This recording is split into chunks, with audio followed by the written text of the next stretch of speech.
सुल्तानपुर में सराफा व्यापारी के यहाँ डकैती की घटना के बाद राजनीति उफान पर है। सपा कांग्रेस के बाद अब बसपा भी व्यापारी के साथ खड़ी नजर आ रही है।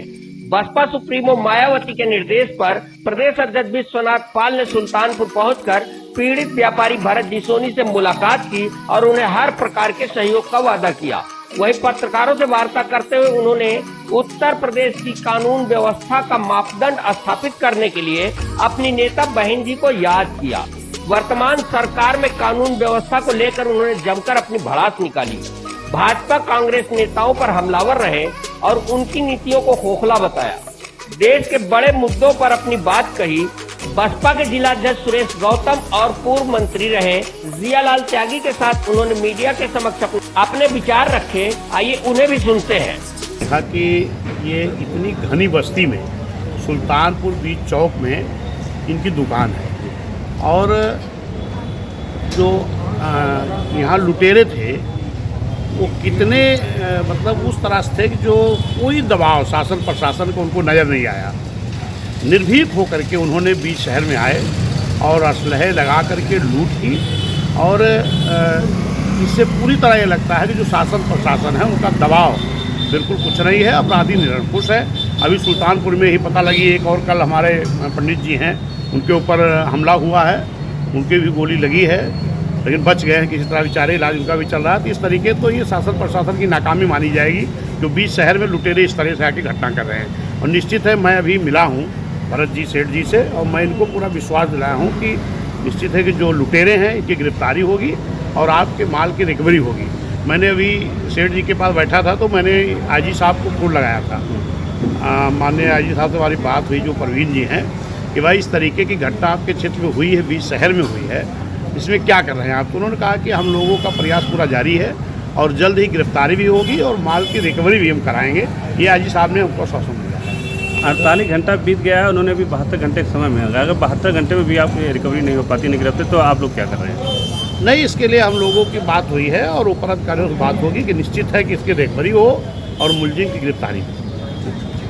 नहीं, ये तो निश्चित है कि मान्या बहन जी की जब सरकार थी तो कानून का राज था और आज पूरी तरह जंगल राज है। अभी आपने देखा कि सुल्तानपुर जनपद में बीच चौक में, बीच शहर में, जहां लोगों का पैदल चलना मुश्किल है, वहां कितना बेपरवाह होते हुए लुटेरे लोग पहुंचते हैं और हमारे भरत सोनी सर्राफा के यहाँ दिन दहाड़े, हमें लगता है 12:30-1 बजे के समय में वहां लूट होती है।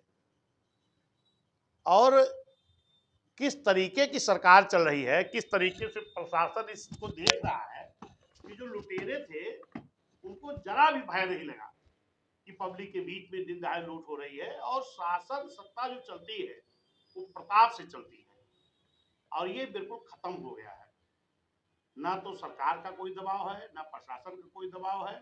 इसमें मैं यही मानूंगा कि शासन प्रशासन पूरी तरह फेल है। चाहे लूट की घटना को आप देख लो। मेरी ये मांग है कि जो हमारे भरत सोनी और इनका जो ज्वेलरी शॉप है, अभी मैं गया था इनके दुकान पर, बेचारे बहुत दुखी थे कि सब कुछ तो मेरा चला गया, मैं क्या करूं, अब दुकान कैसे खोलूं। फिर हमने तुरंत आईजी साहब से बात भी किया फोन से और उन्होंने कहा, हमने कहा भाई इनको न्याय चाहिए। तो आईजी साहब ने आश्वासन दिया है कि हम जल्द से जल्द गिरफ्तारी भी करेंगे और इनके जो माल का जो लूटा गया है उसकी भी बरामदी कराएंगे। ये आईजी साहब ने आश्वासन दिया है। और जहां तक शासन प्रशासन का है, इस वक्त तो एकदम बिल्कुल चरम पर पहुंच गया है। देखिए, बिल्कुल गलत बयान है, बयान से नहीं कुछ होना है। जिस तरीके सुल्तानपुर में दिन दहाड़े लूट हुई है, करोड़ों रुपए की, करोड़ों का उनका सोना गहना और नकदी भी गया है, इससे आपको क्या लगता है? घटनाएं चाहे अभी फर्रुखाबाद की घटना हो, कन्नौज की घटना हो, तमाम घटनाएं, आपकी अयोध्या की घटना हो, ये घटनाओं को देख के लगता है कि कोई कानून का राज नहीं, पूरी तरह जंगल राज कायम है।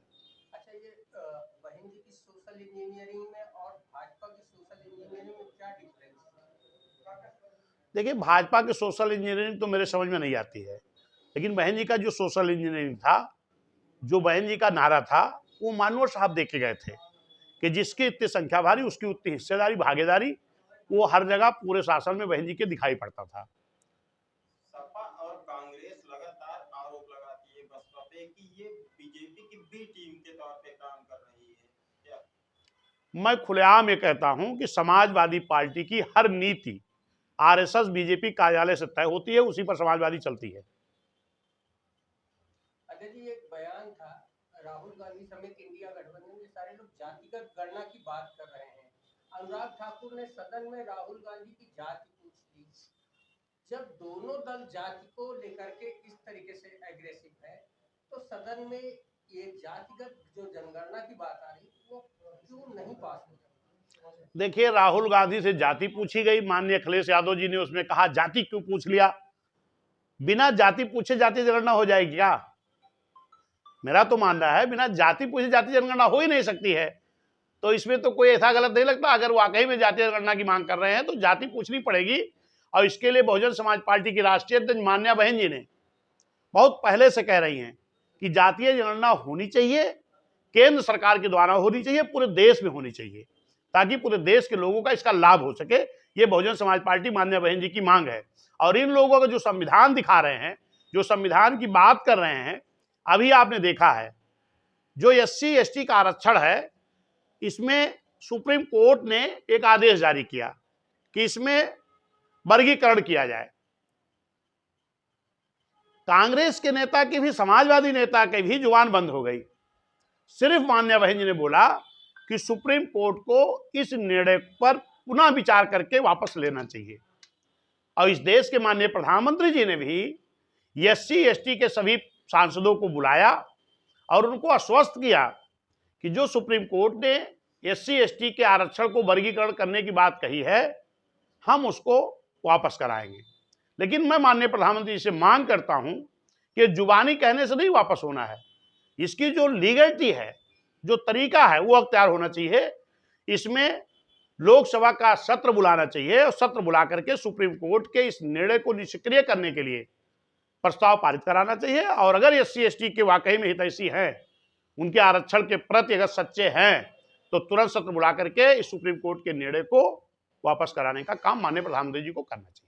देखिए, जिस तरीके से जो हमारे कर्मचारी लोग इसकी मांग कर रहे थे कि हमारी पुरानी पेंशन बहाल की जाए, तो अगर उनकी मांग है तो उस तरीके से करना चाहिए जिस तरीके से पहले था। मेरा ये